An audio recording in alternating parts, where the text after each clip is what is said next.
இன்று நம்மோடு இணைந்திருக்கும் சிறப்பு விருந்தினர் மூத்த பத்திரிகையாளர் திரு உமாவதி அவர்கள். வணக்கம் சார். வணக்கம்மா. வணக்கம்மா. கரண்ட் கட் இஷ்யூக்கு பல காரணங்கள் தாவேகா சார்பாக சொல்லப்பட்டது. ஃபர்ஸ்ட் டிஎம்கே காரங்க ஃபியூஸை பிடிங்கிட்டு போயிடுறாங்க, அதுக்கப்புறம் ஊழல் நடக்குது, பழைய டிரான்ஸ்ஃபார்மரு அப்படின்னு இவ்வளோ நாள் டிஎம்கே மேலே சொன்னாங்க. இப்போ புதுசாக ஒருத்தர் வந்திருக்காரு. ஏன்னா சினிமா துறையிலேருந்து வந்த முதலமைச்சர்ன்றதுனால சினிமா துறையிலேருந்து ஒருத்தர் சப்போர்ட் பண்ணியிருக்காரு. எதுக்கு கேள்வி கேட்குறீங்க? கேள்வியே கேட்காதீங்க, 6 மாதத்துக்கு கேள்வி கேட்காதீங்க. கரண்ட் வேணா என் வீட்டில் எடுத்துகிட்டு போங்க, சோலார் எனர்ஜியை பயன்படுத்துங்க, மைக்கில் நீங்கள் கேள்வி கேட்டால் அண்ணன் ஆன்சர் கொடுத்துருவாரான்னு சொல்லியிருக்காரு. இதை எப்படி பார்க்குறீங்க நீங்கள், இப்படியான ஒரு பதில்? இல்லை, அதில் என்ன இப்போ நம்ம அதை விமர்சனம் பண்ண தம்பி ஒரு நடிகர் குழந்தையிலேருந்தே கொண்டு வந்து விட்டாங்க குரங்காட்டி வித்தைக்கு. அது சில பேர் பார்த்தீங்கன்னா குரங்கை வச்சு வித்தை காட்டுறவங்க இருப்பாங்க. அவங்க அந்த குரங்கை வச்சு தான் வாழ்க்கையே. அதில் இன்னொன்று என்னென்னா, அந்த குரங்கு சின்னதாக இருக்கும்போது தான் அது வளையத்துக்குள்ளெல்லாம் போகும், ஒரு மாதிரி சேட்டை பண்ணும், இருந்தாலும் சொல்கிற வேலையை செய்யும். அதே குரங்கு ஒரு 10 வயசு 12 வயசு ஆயிடுச்சு அப்படின்னா அதால் உடம்பு பெருசாகிடும், குதிக்க முடியாது, பர்ஃபார்மன்ஸ் பழையபடி இல்லை. அதுக்கப்புறம் இந்த குரங்காட்டி என்ன பண்ணால் வேற ஒரு குரங்கை வச்சு அதை வச்சு வித்தை காட்டுவான். சில நேரத்தில் என்ன பண்ணுவான், அந்த குரங்கே நல்லா வித்தை காட்டிகிட்டே இருக்கும், திடீர்னு செத்துரும். ஐயோ, பழைய குரங்கா? பழைய குரங்கு, வயசான குரங்கு செத்துருச்சுன்னு வைங்களேன், டோட்டலாக என்னன்னா ஒரே நாளில் வாழ்க்கை முடிஞ்சுது. ஓஹோ. இப்போ நீங்கள்லாம் யூடியூப்பை பற்றி கவலைப்படுறீங்க, இன்றைக்கி இருக்கும் நாளைக்கு இருக்காது, இது போகுது, வியூஸ் வரல, 60,000 ஓடு, திடீர்னு 20,000 கூட ஓட மாட்டேங்குதுலாம் கவலைப்படுறீங்க. உங்களுக்கே இந்த கவலை இருந்ததுன்னா, குரங்காட்டி என்ன பண்ணுவான்னா, அந்த ஒரு குரங்கை வச்சு வாழ்ந்துட்டு இருப்பான். முதல் நாள் வரைக்கும் வித்தை காட்டியிருப்பான். திடீர்னு காலைல எழுந்திரிச்சு பார்த்தா அந்த குரங்கு ஏதாவது பாம்பு கடிச்சா ஏதோ இறந்துடும். அடுத்த நாளே அவன் தெருவுக்கு போயிடுவான். அடுத்து அவனுக்கு வேறையே தெரியாது, குரங்கு இருந்தால் மட்டும் தான் வித்தை காட்ட முடியும். குரங்குக்கு அதே தான், அந்த குரங்கை கழட்டி விட்டு, ஆனால் அது கூட எங்கிட்ட சாப்பிட்டு பொழைச்சிட்டு. ஆனால் என்னன்னா சில நேரத்தில் சைக்கிள் வண்டியில் அடிபட்டு செத்துரும், ஆள் பாதுகாப்புக்கலாம். இந்த மாதிரி தான் இவன் மகேந்திரன் தம்பி அவன் குரங்குன்னு நம்ம சொல்லலை, நீங்கள் அப்படி போட்டு உதாரணத்துக்கு குழந்தையா இருக்கும்போதே கொண்டு சினிமாவில் விட்டாங்க, வித்தை காட்ட ஆரம்பிச்சிட்டாங்க. ஆமாம், வித்த உடனே அவங்க இப்போ ஸ்கூலுக்கும் போகல, படிப்பறிவும் இல்லை, ஒழுங்காக பள்ளிக்கூடம் போகிறதில்ல. சின்ன பசங்களுக்கு என்ன அப்படின்னா, ஸ்கூலில் ஒரு 4வது 3வது படிக்கிற பசங்கள்லாம் சொல்லுவாங்க, டே எங்கள் அப்பா போலீஸ் தெரியுமா அப்படின்னு. ஆனால் உண்மையான போலீஸோட பையன் இல்லை உண்மையான போலீஸோட நிலைமை என்னன்னு வளர்ந்தவங்களுக்கு தான் தெரியும். அவன் 16 மணி நேரம் டியூட்டி, இதுக்கு சம்பளம் பத்தாம அந்த மாதிரி இருக்கும். ஆனால் சின்ன பிள்ளைங்க என்ன நினைக்கணும், அது பெருசாக நினைக்கும், அப்பா போலீஸ் ஆடா அப்படின்னு. அந்த மாதிரி இவன் என்னன்னா சின்ன பிள்ளையிலே நடித்ததுனால ஸ்கூலுக்கு எப்பயாவது போவான்ல, போகும்போது கெத்தா இருக்கும். ஷூட்டிங் இல்லாத ரஜினி படத்தில் நடிச்சிருக்கேன், சிம்ரன் கூட தம்பியான பையனை நடிச்சிருக்கேன், நயன்தாராவுக்கு சித்திமா நான் நடிச்சிருக்கேன், சாட்சி சொல்லியிருக்கேன். அப்படிங்கும்போது என்னன்னா ஸ்கூலில் ஒரு பெருமையாக இருக்கும். அப்போ இந்த சின்ன வயசுலேயே என்ன பண்ணுவேன்னா, எருவு மேய்க்கிறது பெருமைன்ற மாதிரியான ஒரு மைண்ட் செட்டுக்கு வந்துடுவாங்க. நம்ம தான் பெரிய ஆள், எல்லாரும் நம்மளை மதிக்கிறாங்க அப்படின்னு. அப்போ வயசு ஆக ஆக ஆக என்ன ஆகும் அப்படின்னு பார்த்தீங்கன்னா, நம்மளை யாரும் கண்டுக்கிறது இல்லை அப்படின்னு, என்னடா நம்மளை எவனும் மதிக்க மாட்டான் அப்படின்ற மாதிரி போகும். அப்புறம் நம்ம அதாயிரலாம் சூப்பர் ஸ்டாராக எல்லாம் நினச்சிட்டு இருப்பாங்க. கடைசியில் ஏதோ சைடு ரோல் தான் கிடைக்கும். அதை நடிச்சுட்டு இருக்கும்போது தான் அப்போ அவங்களுக்கு ஒரு ஆசை வரும், நம்மளோட முன்னோடி ஒருத்தர் இந்த மாதிரி வந்துட்டார், அந்த வயசான குரங்கு மாதிரி ஏதாவது சொல்கிறோம், அதுவே இல்லை வந்துட்டாரு, இப்போ நம்மளும் அந்த இதை பின்பற்றணும் அப்படின்னா நம்மளும் வந்துடலான்னு சொல்லி அவங்க ஆசைப்படுறது தான். அப்படி வரும்போது என்ன ஆகுன்னா, அறிவு வேலை செய்யாது, இருந்தால் தானே வேலை செய்யும். அப்போ வேலை செய்யாதுங்க அவன் யோசிச்சு பார்க்கும்போது, நம்ம வீட்டில் கரண்ட் இருக்குது, அவங்க இல்லைன்றாங்களே, நம்ம வீட்டிலேருந்து எடுத்துக்கலாமே. அந்த பையனை சொல்லி தப்பு கிடையாது. என்ன சார், இந்த ஆடி மாதம் மாரியம்மனுக்கு கூழ் ஊத்துறமா சொல்கிறீங்களே? ஆமாம், வந்து எடுத்துன்னு போங்க. அவன் உட்காந்துருக்கான், அவன் வீட்டில் கரண்ட் இருக்குது. சரி, இப்போ நீங்கள் போய் பேட்டி கொடுக்குறீங்க, எங்கள் ஏரியாவில் கரண்ட் இல்லைன்னு போராட்டம் பண்ணுறீங்க, அப்போ அவனுக்கு கோவம் வரும். என் வீட்டில் இருக்கும், உன் வீட்டில் எப்படி இல்லை? எங்கள் வீட்டில் இல்லையே. இல்லைன்னா எங்கள் வீட்டில் இருந்து எடுத்துக்கங்க. எப்படி எடுத்துகிட்டு போக முடியும்? அதுதான் வந்து வயர் எடுத்துட்டு வாங்க, வயர் எடுத்துட்டு வந்து எடுத்துட்டு. அவர் வீட்டில் தீப்பொறி திரும்ப வந்துருமா? அந்த பண்ண உடனே வைக்க போற எரியுமே அந்த மாதிரி இல்லை, கொண்டு போய் உரசு வாங்கி பாருங்க. ஓஹோ, எங்கடா தீ பிடிக்குது, வாடா தீப்பொறி வைக்க போறல கொண்டு போய் உரசு. தீப்பொறி திரும்புவோன்னா அவர் உரசுனாலே தீ பிடிக்கும், தூக்குடா அவனை அப்படின்னு தூக்கிட்டு கொண்டு. அதே மாதிரி இவனை எடுத்து கூட்டு போய் கம்பியை கட்டி வீடுக்கு, புரியுதா, கையில் ஒரு கம்பியை கட்டி, இது நல்ல வருமானமாக இருக்கு, ஒரு டிரான்ஸ்ஃபார்மரை முதுகில் கட்டி விட்டோம்னு வச்சுங்க, கட்டி விட்டு ஒரு 2-வீலரில் ஒன்று எடுத்துகிட்டு போனோம்னா அதுலேருந்து சின்ன டிரான்ஸ்ஃபார்மர், ஓகே, 4 வீடு தாங்குற மாதிரி எடுத்து கொண்டு போய் இவனையும் கொண்டு போனேன்னு வைங்களேன், அவன் செய்ய தயாராக இருக்கான். ஓஹோ, புரியுதா அவங்களுக்கு? அதனால் அதை வச்சு எடுத்துக்கலாமோ.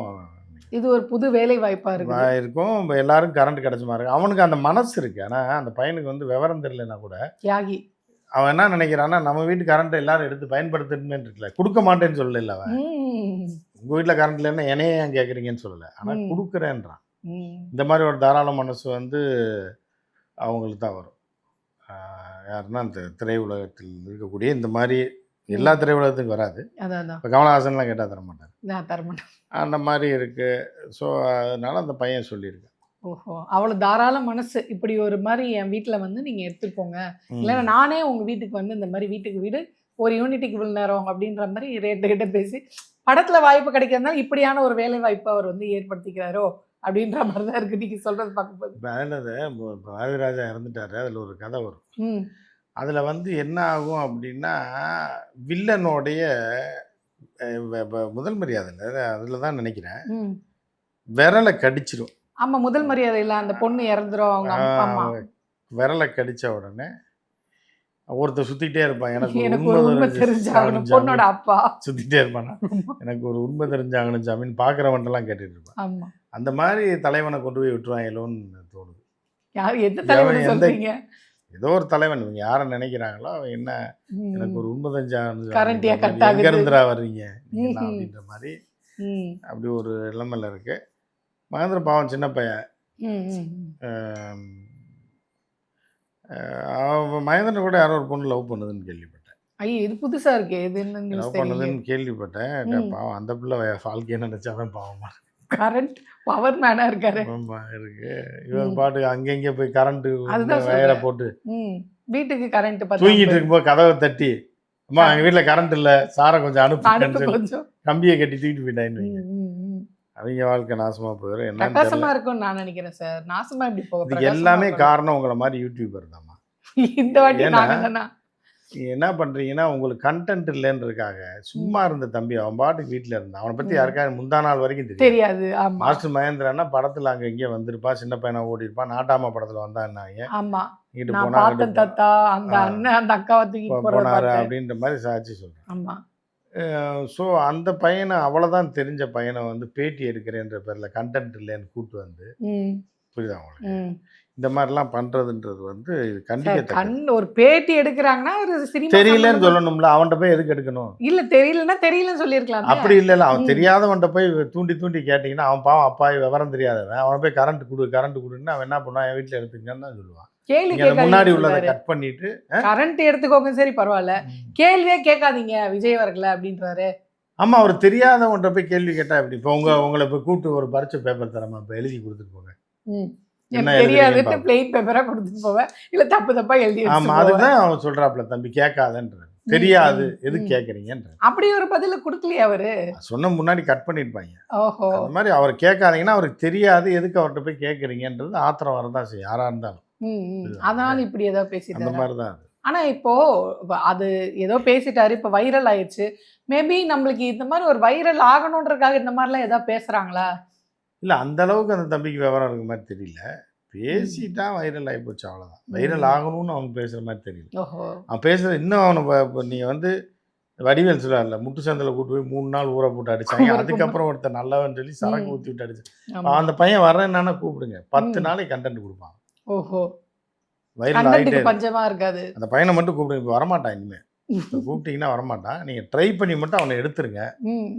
எல்லா கண்டென்ட்டுமே 3 லட்சம் 4 லட்சம் சேனலும் பிரபலம் ஆயிடும். இன்னும் நிறைய வச்சிருப்பான் அவன் கண்டென்ட். ஏன்னா கரண்ட் விஷயத்துக்கே இவ்வளவு சொல்லும் போது இன்னும் நிறைய விஷயங்கள் இருக்கு. அதை பத்தி நிறைய படிப்பை பத்தி கேட்கலாம், காதலை பத்தி கேட்கலாம், அதுக்கப்புறம் வந்து அதுவும் எங்க வீட்டுக்கு வந்து எடுத்துக்கோங்க, நடிப்பை பத்தி கேட்கலாம்.